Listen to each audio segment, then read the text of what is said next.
আসসালামু আলাইকুম, দিনহীন মিডিয়া থেকে আপনাকে স্বাগতম। আউযু বিল্লাহি মিনাশ শাইতানির রাজিম।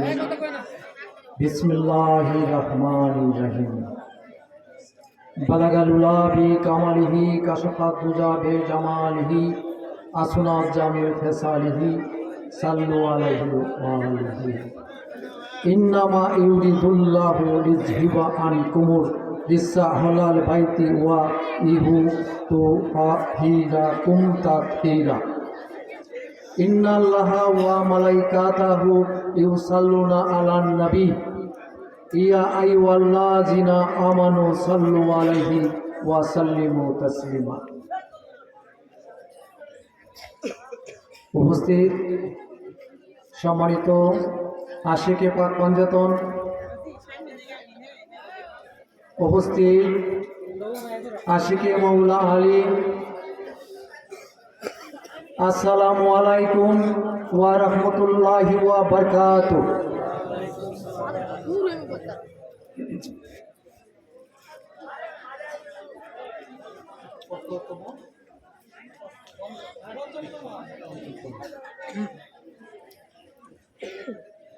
এই মৌলা আলী কনফারেন্স পঞ্চমতম বার্ষিকী মৌলা আলীর শুভ জন্ম তারিখ উপলক্ষে যে আয়োজন করা হয়েছে,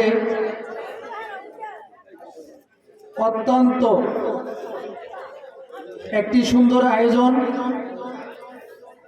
আমি মনে করি 13ই রজব মৌলা আলী আলাইহিস সালামের শুভ জন্ম তারিখ উপলক্ষে আমি মনে করি প্রতিটি ঘরে ঘরে এই মৌলা আলীর জন্ম তারিখ পালন করা কর্তব্য আমি মনে করি।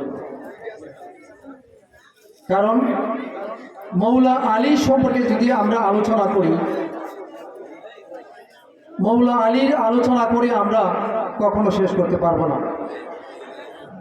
আমাদের মতো নগণ্য মানুষরা মৌলা আলী আলাইহিস সালামের জীবন বৃত্তান্ত, ওনার আলোচনা, ওনার কারামত, ওনার জীবনী আমাদের মতো নগণ্য মানুষে বলে শেষ করা যাবে না। আমি এতটুকু জানি, এত সুন্দর একটা অনুষ্ঠান আয়োজন করার জন্য আমি সকলকে শুভেচ্ছা জানাচ্ছি এবং ধন্যবাদ দিচ্ছি। কারণ আমি মনে করি এই 13ই রজব মৌলা আলী আলাইহিস সালামের যে জন্ম তারিখ, এটা সাধারণ একটা তারিখ নয়, এটা সাধারণ মানুষের জন্ম তারিখ নয়। এই মৌলা আলী আলাইহিস সালাম উনি কেমন ছিলেন, ওনার সম্পর্কে আমরা তো বলতে পারবোই না। আমি মনে করি না যে কেউ মৌলা আলীর তাৎপর্য বা মৌলা আলীর গুণগান আমাদের মতো নগণ্য মানুষ করা অসম্ভব। এই মৌলা আলী আলাইহিস সালামের যে আজকে জন্ম তারিখ 13ই রজব, এই মৌলা আলী আলাইহিস সালামের জন্মটা কিভাবে হয়েছিলেন, ওনার জন্মটা কিভাবে হয়েছিল, এটা আপনারা সবাই জানেন। এটা নতুন করে বলার কিছু আমি মনে করি না। এই একের পর এক আমি মনে হয় যে 3টা প্রোগ্রাম করেছি আপনাদের এখানে। আমি আমার অসুস্থ শরীর নিয়েও আমি আপনাদের সামনে হাজির হয়েছি। কেন হাজির হয়েছি? যে এই মৌলা আলীর ভালোবাসায়, এই মৌলা আলীর ভালোবাসা ছাড়া আমাদের কি আছে? কারণ আজকে যারা আপনারা আসছেন মৌলা আলীর ভালোবাসার টানে কিন্তু এখানে আসছেন। একদিন দেখবেন যে মৌলা আলীর ভালোবাসার মাধ্যমে কিন্তু আমাদের অনেক কিছু পথ এগিয়ে যাব। কারণ আমরা জানি যে একটা হাদিস শরীফের মধ্যে আছে, যারা নবীর আহলে বায়াত বা মৌলা আলীকে যারা ভালোবাসে তারা ওই আহলে বায়াতের পিছনে পিছনে তারা বেহেশতে যাবে। তাহলে আমাদের ভালোবাসার প্রয়োজন আছে কি না? নাই, আছে।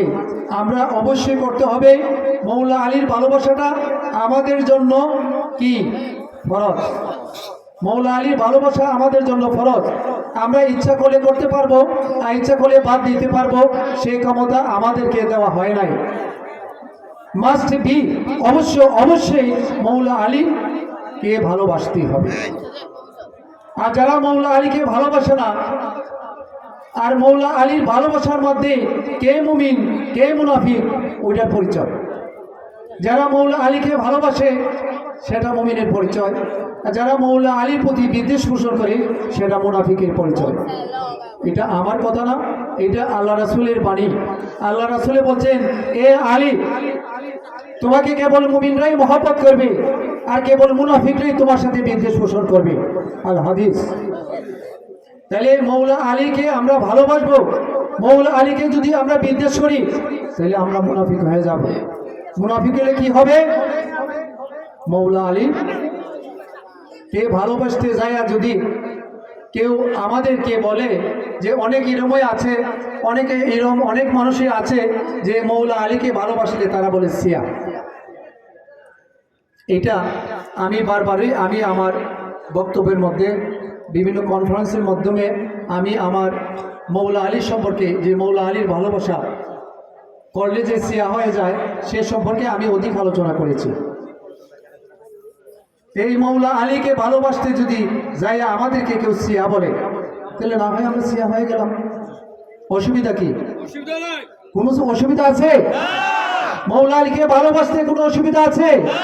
মৌলা আলীকে ভালোবাসতে কি শিয়া হয়ে যাব? আমরা কি শিয়া হব না? মৌলা আলীকে ভালোবাসলে যদি আমরা শিয়া হয়ে যাই, আমাদের মানব মাযহাবের একজন ইমাম শাফি রহমতুল্লাহ আলাইহি বলেছেন যে আমি আহলে বায়াতকে ভালোবাসতে যাইয়া যদি আমাকে কেউ রাফিজি বলে, ওই মুহূর্তে জিন ইনসান সাক্ষী থাকুক আমি রাফিজি হয়ে গেলাম।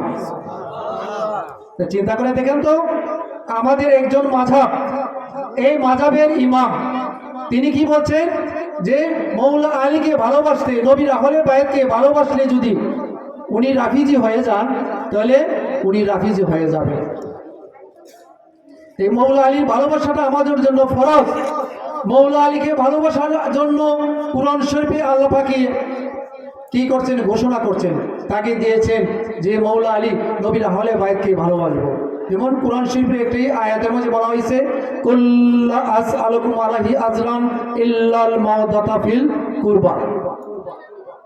হে হাবিব, আপনি বলে দেন যে বলুন যে আমি রাসালাতের বিনিময়ে আমি তোমাদের কাছে কোনো পারিশ্রমিক চাই না। কি চাই? শুধু আমার নিকটতম আত্মীয়ের মহব্বত। তাহলে এই মহব্বতটা করার জন্য কে বলছেন? আল্লাহ পাকে বলছেন যে এই মহব্বত করার জন্য।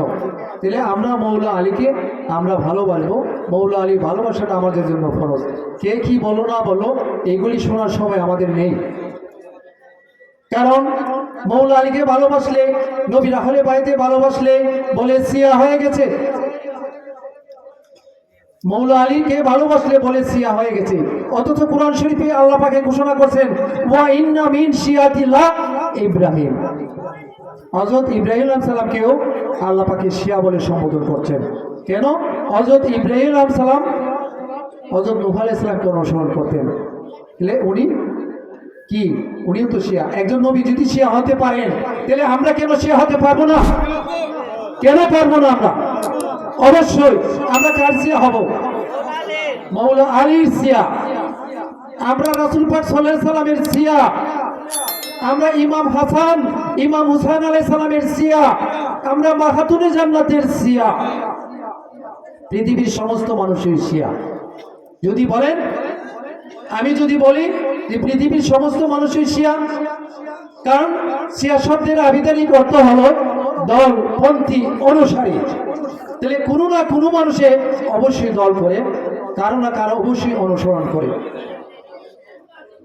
আমি বারবার ওই সম্পর্কে আলোচনা করেছি যে আজকে এমন একটি দিন যে মৌলা আলী আলাইহিস সালামের শুভ জন্ম তারিখ। যেমন রাসূল পাক সাল্লাল্লাহু আলাইহি সাল্লামের শুভ জন্ম তারিখ উপলক্ষে 12ই রবিউল আউয়াল, যেমন আমার আল্লাহ পাকে ঘোষণা করছেন, ওয়া মা আরসালনাকা ইল্লা রাহমাতাল লিল আলামিন। কে? আমার নবীকে আল্লাহ পাকে সারা জাহানে রহমত হিসাবে প্রেরণ করছেন। তো ওই রহমত প্রাপ্তিতে আমরা আনন্দ প্রকাশ করব। তদ্রূপ আমরা মৌলা আলী আলাইহিস সালামের আবির্ভাবে আমরা সেই রকমই আমরা আনন্দ করব। আমরা সবাই যার যে ছেলে সন্তানের আমরা ভাই বোনের জন্ম তারিখ পালন করতে পারি, তাহলে আমরা কেন মৌলা আলীর জন্ম তারিখ পালন করতে পারবো না? কি জন্য পারবো না? আমরা যদি নিজের সন্তানের জন্ম তারিখ পালন করতে পারি, বন্ধু বান্ধবের জন্ম তারিখ পালন করতে পারি, আমাদের সন্তানদের ভাই বোনদের জন্ম তারিখ পালন করতে পারি, আর মৌলা আলী তারিখ পালন করলে বলে বেদাত শিরিক হয়ে গেছে। আশ্চর্য বিষয় যে মৌলা আলীর জন্ম তারিখ, এই মৌলা আলী যদি পৃথিবীতে না আসতেন তাহলে আমরা বেলায়েতের কোনো কিছু আমরা পেতাম না। কারণ মৌলা আলীকে আল্লাহ রাসূলে বলছেন কি, বেলায়েতের সর্দার, বেলায়েতের সম্রাট। কে বলছেন? আমার রাসূল পাক সাল্লাল্লাহু আলাইহি ওয়াসাল্লাম বলছেন যে মৌলা আলী বেলায়েতের সম্রাট। এই মৌলা আলী সম্পর্কে যদি আলোচনা করি সারা রাত বলেও শেষ করা যাবে না। আমার মতো একজন নগণ্য মানুষের সারা জিন্দেগি কথা বলেও শেষ করতে পারবো না। কারণ মৌলা আলী সম্পর্কে, নবীর আহলে বায়াত সম্পর্কে নবী করিম সাল্লাল্লাহু আলাইহি ওয়াসাল্লাম ঘোষণা করছেন, হে মানব মণ্ডলী, আমি তোমাদের মধ্যে ভারী দুইটি বস্তু রেখে যাচ্ছি। প্রথমটা হলো আল্লাহর কোরআন, দ্বিতীয়টা আমার আহলে বায়াত। এই দুইটা থেকে যদি একটা বাদ দিয়ে দাও তোমরা পথভ্রষ্ট হয়ে যাবে। তাহলে নবী করিম সাল্লাল্লাহু আলাইহি ওয়াসাল্লামের কথা অনুসারে কি বোঝা গেল? কোরআনকে আমরা যেভাবে আঁকড়ে ধরি সেভাবে নবীর আহলে বায়াতকে আমরা সেভাবে আঁকড়ে ধরবো। আর যদি ওই একটা দুইটা থেকে একটা বাদ দিয়ে দেই তাহলে আমরা পথভ্রষ্ট হয়ে যাব। নবীর আহলে বায়াতের দরকার আমাদের আছে কি না? দরকার আছে না? আমরা নবীর আহলে বায়াতের মহব্বত করব না? নবীর আহলে বায়াতকে ভালোবাসবো না? অবশ্যই। কারণ নবীর আহলে বায়াতের ভালোবাসা আমার ঈমান। নবীর আহলে বায়াতের মহব্বত, মৌলা আলী আলাইহিস সালামের মহব্বত আমাদের বিশ্বাস, আমাদের ঈমান। মৌলা আলীর প্রতি যারা ভালোবাসবে না, মৌলা আলীর প্রতি যারা বিদ্বেষ করবে, তারা বেঈমান হয়ে যাবে। মৌলা আলীকে যদি কেউ ভালোবাসে, সত্যিকারে ভালোবেসে যেতে পারে, তাহলে মৌলা আলীর পিছনে পিছনে তারা বেহেশতে যাবে। বলেন সুবহানাল্লাহ। তাহলে আমরা মৌলা আলীর ভালোবাসা আমরা চাই। মৌলা আলীর ভালোবাসাটা আমাদের অত্যন্ত জরুরি দরকার। মৌলা আলীকে যদি না ভালোবাসি তা আমরা ঈমানদার হতে পারবো না। যেমন মৌলা আলী আলাইহিস সালাম সম্পর্কে আল্লাহ রাসূল বলছেন, এ আলী, মুসা আলাইহিস সালামের সাথে হারুন আলাইহিস সালামের যে সম্পর্ক ছিল, হে আলী, তোমার সাথে আমার সেই সম্পর্ক। তুমি আমার দুনিয়ারও ভাই, তুমি আমার আখিরাতেরও ভাই। এই মৌলা আলীর সাথে কার সম্পর্ক ছিল? আমার রাসূল সাল্লাল্লাহু আলাইহি ওয়াসাল্লামের। তাহলে হারুন আলাইহিস সালামের সাথে কার সম্পর্ক ছিল? মুসা আলাইহিস সালামের সাথে কার সম্পর্ক ছিল? হারুন আলাইহিস সালামের সম্পর্ক ছিল। মুসা আলাইহিস সালামে কি বলছেন যে হারুন আলাইহিস সালামের অ্যাবসেন্সে, মুসা আলাইহিস সালামের অ্যাবসেন্সে হারুন আলাইহিস সালামে ভারপ্রাপ্ত হিসাবে ছিলেন। এই মুসা আলাইহিস সালাম হারুন আলাইহিস সালামের কি সম্পর্ক ছিল? ভাই সম্পর্ক ছিল। এই কারণে আল্লাহ রাসূল বলছেন, এ আলী, মুসার সাথে যে সম্পর্ক ছিল হারুনের, তদ্রূপ তোমার সাথে আমার সেই সম্পর্ক। এই মৌলা আলীর সম্পর্কে যদি আমরা বলি, অনেকে বলে যে কিছু কিছু মানুষের বিভ্রান্ত করে যে নবীর আহলে বায়াতকে যারা ভালোবাসে তারা নাকি আবু বকরকে গালি দেয়। সব ভ্রান্ত। তারা বলে উমরকে গালি দেয়, তারা বলে উসমানকে গালি দেয়। কই, যারা মৌলা আলীকে ভালোবাসে তারা তো কাউকে গালি দিচ্ছে না, কাউকে তো গালি দেয় নাই। এই মৌলা আলীর সম্পর্কে আল্লাহ রাসূলে কি বলছেন? এ আল্লাহ, রহম করো আবু বকরের প্রতি, রহম করো উমরের প্রতি, রহম করো উসমানের প্রতি, রহম করো আলীর প্রতি। এ আল্লাহ, আলী যেদিকে ঘুরবে তুমি সত্য হককে সেদিকে ঘুরিয়ে দিও। তাহলে কি? আলী যেদিকে ঘুরবে সত্য হককে সেদিকে ঘুরিয়ে দিও। এই সত্য হকের পিছনে আলী যান নাই, সত্য হক আলীর পিছনে ঘুরে। যেখানে আলী আছেন সেখানে সত্য হক আছে। আলীর দিকে সত্য হক ঘুরে, আলী যেদিকে যাবে সত্য হকে সেদিকে যাবে। আল্লাহ রাসূলের বাণী। একজন সাহাবী রাসূল পাক সাল্লাল্লাহু আলাইহি সাল্লামকে একটি পাখি হাদিয়া দিয়েছেন। তো রাসূল পাক সাল্লাল্লাহু আলাইহি সাল্লাম ভাবলেন যে আমি পাখিটা কার সাথে বপন করব। তখন এই রাসূল পাক সাল্লাল্লাহু আলাইহি সাল্লাম আল্লাহর কাছে হাত উঠে বলতেছেন, ইয়া আল্লাহ পাক, এই মখলুকের মধ্যে তুমি সবচেয়ে যাকে মহব্বত করো তাকে তুমি পাঠিয়ে দাও। দেখা গেছে যে কিছুক্ষণ পরে মৌলা আলী আলাইহিস সালাম আসলেন, আর এই মৌলা আলী আলাইহিস সালামকে নিয়ে এই পাখিটা বপন করলেন। তাহলে আল্লাহ রাসূলে কি বলছেন, এ আল্লাহ, এই মখলুকের মধ্যে তুমি সবচেয়ে যাকে মহব্বত করো তুমি তাকে পাঠিয়ে দাও, তার সাথে আমি সেই পাখিটা বপন করব। তাহলে আল্লাহ কাকে সর্বোচ্চ মহব্বত করেন? মৌলা আলীকে। এটা আমার রাসূল পাক সাল্লাল্লাহু আলাইহি সাল্লাম আল্লাহর কাছে ফরিয়াদ করছেন যে আপনি এই মখলুকের মধ্যে যাকে সবচেয়ে বেশি মহব্বত করেন তাকে পাঠিয়ে দেন, আমি তার সাথে এই পাখিটি ভক্ষণ করব। এই মৌলা আলী সম্পর্কে যদি আমরা বলি আমাদের বলে শেষ করতে পারবো না, কারণ মৌলা আলী সম্পর্কে আমরা কত বলবো, কি বলার আছে আমাদের মতো মানুষের। মৌলা আলী সম্পর্কে এর বেশি বলা যাবে না, কারণ মৌলা আলী সম্পর্কে বলে শেষ করা যাবে না। যেমন পৃথিবীর সমস্ত গাছপালা যদি কলম হয়ে যায়, পৃথিবীর সমস্ত নদী নালা যদি খালি হয়ে যায়, এই কলম দিয়ে লেখলে, ওই গাছ দিয়ে লেখলে এই গাছের প্রাণ শেষ হয়ে যাবে। পৃথিবীর সমস্ত নদী নালা শুকিয়ে যাবে, গাছের প্রাণ শেষ হয়ে যাবে, তবু মৌলা আলী গুণগান লিখে শেষ করা যাবে না। মৌলা আলী আলাইহিস সালাম সম্পর্কে একদিন আল্লাহ রাসূল বলছেন, একজন সাহাবীকে বলছেন, এ আম্মার রাদিয়াল্লাহু আনহু একজন বিখ্যাত সাহাবী ছিলেন। ওই আমাকে আল্লাহ রাসূল বলতেছেন, হে আম্মার, সমস্ত সাহাবীরা যদি একদিকে চলে আর আলী যদি একদিকে চলে তুমি কোন দিকে যাবে? তখন আল্লাহ রাসূল সেটা নিজে বলে দিয়েছেন যে তোমরা, এ আম্মার, তুমি আলীর দিকে যাবে। আলী সত্য পথে, আলী কারো ক্ষতি করেন না।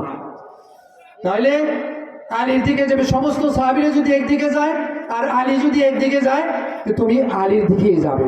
তাহলে আলীর কতটুকু মর্যাদা, কতটুকু সম্মান দেখেন তো। এখানে আল্লাহ রাসূল কি বলছেন, আমার রাদিয়াল্লাহু আনহু কি বলছেন, যে সমস্ত সাহাবীরা যদি একদিকে যায় আর আলী যদি একদিকে যায় তুমি আলীর দিকেই যাবে।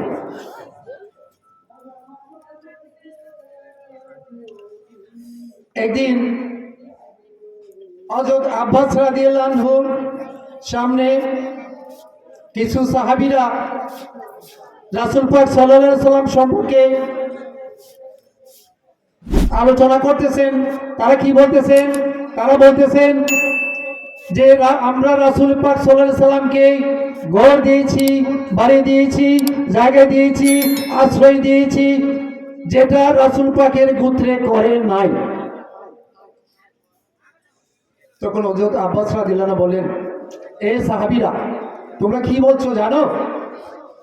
আমরা হলাম তোমাদের উপরে ফজিলতওয়ালা, রহমতওয়ালা। এখন আমি যদি আমার নবীরে গোর বাড়ি, জায়গা, জমি সমস্ত কিছু দিয়ে দিই, আর যদি আমি একটা ফকর করি, আমি একটা দেমাক দেখাই, তাহলে দেওয়ার কোনো অর্থ আছে? কোনো অর্থ আছে? পীর মাশাইখকে যদি হাজার হাজার টাকা দেন, দিয়া যদি বলেন আমি তো আমার পীর মাশাইখকে আমি এত টাকা দিয়েছি, এত দিয়েছি, তাহলে ওটা কি দেওয়ার কোনো মানে আছে? মানে নাই। তাইলে এই যে সাহাবীরা তারা কি বললেন, গর্ব করে বললেন যে আমরা রাসূল পাক সাল্লাল্লাহু আলাইহি সাল্লামকে আমরা ঘর দিয়েছি, বাড়ি দিয়েছি, জায়গা দিয়েছি, জমি দিয়েছি, আশ্রয় দিয়েছি, সেটা রাসূল পাকের গোত্রে করেন না।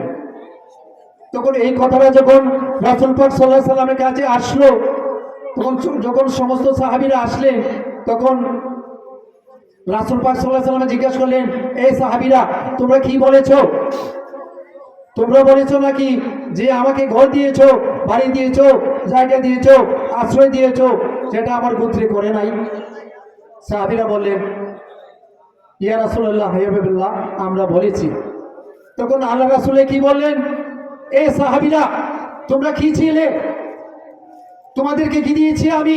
তোমাদেরকে নামাজ দিয়েছি, তোমাদেরকে রোজা দিয়েছি, তোমাদেরকে হজ দিয়েছি, তোমাদেরকে কলমা পড়িয়ে তোমাদেরকে মুসলমান বানিয়েছি। তোমরা জাহান্নামে ছিলে, তোমরা ইহুদি খ্রিস্টান ছিলে, তোমাদেরকে সাহাবী বানিয়ে দিয়েছি। তখন সাহাবীরা কি করলেন? লজ্জা পেয়ে গেলেন। সাহাবীরা লজ্জা পেয়ে তারা কি বললেন, ইয়া রাসূলুল্লাহ, ইয়া হাবিবাল্লাহ, আমাদের বিষয় সম্পত্তি, ধন জন যা আছে সমস্ত কিছু আপনার চরণের মধ্যে আমরা উৎসর্গ করলাম। তখনই কোরআনের একটি আয়াত নাযিল হয়েছে। আল্লাহ পাকে এই আমার রাসূলকে জানিয়ে দিয়েছেন, হে হাবিব আপনি বলুন। তখন কি বলছেন? কুল্লা আসআলুকুম আলাইহি আজরান ইল্লাল মাওয়াদাতা ফিল কুরবা। হে হাবিব আপনি বলে দেন যে আমার রেসালাতের বিনিময়ে আমি তোমাদের কাছে কোনো পারিশ্রমিক চাই না, শুধু আমার নিকটতমের আত্মীয় মহব্বত। তখন সাহাবীরা জিজ্ঞাসা করলেন, ইয়া রাসূলুল্লাহ, ইয়া হাবিবাল্লাহ, কারা আপনার নিকটতম আত্মীয় যেটা আমাদের মহব্বত করা ফরজ হয়ে গেল? তখন রাসূল সাল্লাল্লাহু আলাইহি ওয়াসাল্লাম বললেন যে আমার নিকটতম আত্মীয় হলো মৌলা আলী, মা ফাতেমা, ইমাম হাসান, ইমাম হুসাইন আলাইহিস সালাম। এটা কে বলছেন? আল্লাহ পাকে বলছেন। নবীর আহলে বায়াতের ভালোবাসাটা আমাদের জন্য কি ফরজ?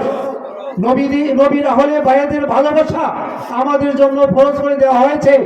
নবীর আহলে বায়াতের ভালোবাসা যদি ফরজ হয়ে থাকে, ফরজ বাদ দেওয়া যাবে? ফরজ কখনো বাদ দেওয়া যাবে না। তাহলে মৌলা আলী, নবীর আহলে বায়াতের ভালোবাসাটা আমাদের দরকার অবশ্যই, কারণ এটা আমাদের করতেই হবে। কারণ মৌলা আলী আহলে বায়াতের ভালোবাসা ব্যতীত আমরা ঈমানদার হতে পারবো না। যেমন মৌলা নবীর আহলে বায়াত সম্পর্কে আমি দুইটি কথা বলে শেষ করে দিব। মৌলা আলী আলাইহিস সালাম সম্পর্কে এইভাবে বলেছেন, একটি আয়াতের মাঝে বলেছেন, আবার হাদিস শরীফের মধ্যে একটি আয়াত আছে যে আল্লাহ পাকে আল্লাহ রাসূলে বলেছেন যে বনি ইসরায়েলের যুগে ৭২টা দল ছিল, আর আমার উম্মতের মধ্যে ৭৩টা দল হবে। ৭৩টা দলের মাঝে ৭২টা দলই জাহান্নামে, শুধু একটা দল জান্নাতি। সেই দলটা কোনটা? আমরা তো জানি যে আহলে সুন্নাত ওয়াল জামাত। হ্যাঁ, শুধু আহলে সুন্নাত ওয়াল জামাত বললে হবে না। সেই দলটা হলো যারা আহলে বায়াতকে যারা ভালোবাসে, যারা নবীর আহলে বায়াতকে যারা ভালোবাসে, সেই দলের কথা বলা হয়েছে। কারণ রাসূল পাক সাল্লাল্লাহু আলাইহি ওয়াসাল্লামের একটা হাদিসে এইভাবে বুঝিয়ে দিয়েছেন যে আমার আহলে বায়াত হলো নূহ আলাইহিস সালামের কিস্তির মতন। যারা নূহ আলাইহিস সালামের কিস্তির মধ্যে আরোহণ করলো তারা নাজাত পেয়ে গেল, আর যারা নূহ আলাইহিস সালামের কিস্তিতে আরোহণ করে নাই তারা ধ্বংস হয়ে গেল। তাহলে নূহ আলাইহিস সালামের কিস্তির মতো তুলনা কেন দিলেন? কারণ নূহ আলাইহিস সালামের যুগে নূহ আলাইহিস সালামের উম্মতরা নূহ আলাইহিস সালামকে অনেক কষ্ট দিচ্ছে। কষ্ট দেওয়ার পরে আল্লাহ পাকের কাছে ফরিয়াদ করছেন, ইয়া আল্লাহ পাক, এরা আমাকে অনেক কষ্ট দিচ্ছে। তখন আল্লাহ পাকে বললেন, তুমি নৌকা বানাও, কিস্তি বানাও। যখন নূহ আলাইহিস সালামের কিস্তি বানানো শেষ হয়ে গেছে, তখন আল্লাহর তরফ থেকে বন্যা প্লাবন শুরু হয়ে গেছে। যারা নূহ আলাইহিস সালামের কিস্তির মধ্যে উঠতে পেরেছে, আরোহণ করতে পেরেছে, তারাই একমাত্র নাজাত পেয়েছে। আর যারা উঠতে পারে নাই তারা পানিতে নিমজ্জিত হয়েছে। তদ্রুপ ওই আমার রাসূল পাক সাল্লাল্লাহু আলাইহি ওয়াসাল্লাম বলছেন যে ওই আমার আহলে বায়াত হইল ওই নূহ আলাইহিস সালামের কিস্তির মতো। ওই নূহ আলাইহিস সালামের কিস্তির মধ্যে যারা আরোহণ করবে তারাই একমাত্র নাজাত পাবে।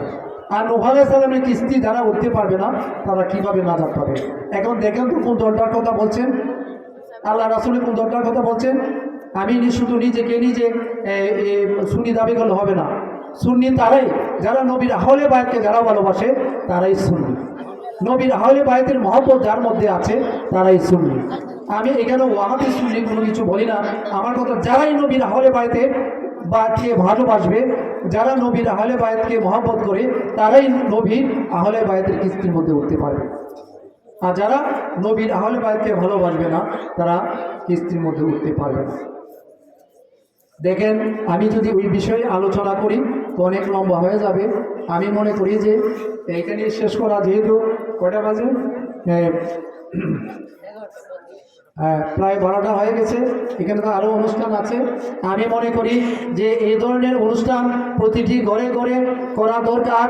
আমি মনে করি এই যে আজকে অর্থ ব্যয় করছেন, যে মৌলা আলী আলাইহিস সালাম একটা কনফারেন্স করছেন, এই যে তাবারুক সিন্নি করেছেন, অবশ্যই এটা কোনো না কোনোভাবে আল্লাহ পাকে গ্রহণ করে নেবেন। তো আমরা চাই যে এইভাবে আরও অনেক অনুষ্ঠান রয়েছে, যেমন মৌলা আলাইহিস সালামের জন্ম তারিখ 13ই রজব, 18ই জিলহজ, এইটাও আমরা পালন করি। আমরা করেছি গত অনুষ্ঠানে, আমরা একটা কনফারেন্স করেছি মৌলা আলী আলাইহিস সালামের যে 13ই জিলহজ, যেটা এখানে মাঝে মৌলা আলী আলাইহিস সালাম সম্পর্কে গাদির কুমের মধ্যে যেটা আল্লাহ রাসূল বলছিলেন, সমস্ত সাহাবীদের সামনে 1,24,000 সাহাবীদের মধ্যে বলছিলেন, মান কুনতু মৌলাহু ফাহাজা আলীও মৌলাহু, অর্থাৎ আমি যার মৌলা, আলীও তার মৌলা। তাহলে আল্লাহ রাসূল কার মৌলা? কুল কায়নাতের মৌলা। আল্লাহ রাসূল কার মৌলা? কুল কায়নাতের মৌলা। তে আল্লাহ রাসূল যদি কুল কায়নাতের মৌলা হয়ে থাকেন, তে আল্লাহ রাসূলে বলছেন আলীও কুল কায়নাতের মৌলা, আমি যার মৌলা, আলীও তার মৌলা। তাহলে আমার নবী করিম সাল্লাল্লাহু আলাইহি সাল্লাম যদি কুল কায়নাতের মৌলা হয়ে থাকেন, তাহলে আমার আলীও কুল কায়নাতের মৌলা। এই আলী সম্পর্কে আমি এর বেশি আর আলোচনা করতে পারবো না, কারণ মৌলা আলীর গুণগান করা আমার মতো নগণ্য মানুষের মতো সম্ভব না। আমি মনে করি না যে মৌলা আলী আলাইহিস সালাম, কারণ মৌলা আলী সালামের আজকে জন্ম তারিখ, মৌলা আলী আলাইহিস সালাম কীভাবে জন্ম নিয়েছেন, মৌলা আলী আলাইহিস সালাম জন্ম নেওয়ার পর 3 দিন পর্যন্ত কিছু খান নাই, 3 দিন পর্যন্ত চোখ ফেলেন নাই। 3 দিন পর যখন আল্লাহ রসুল আইয়া কুল মুবারকের মধ্যে নিয়েছেন, তখনই সর্বপ্রথম মৌলা আলীর চোখ মেলে দেখেন আমার রাসূল পাক সাল্লাল্লাহু আলাইহি সাল্লামকে।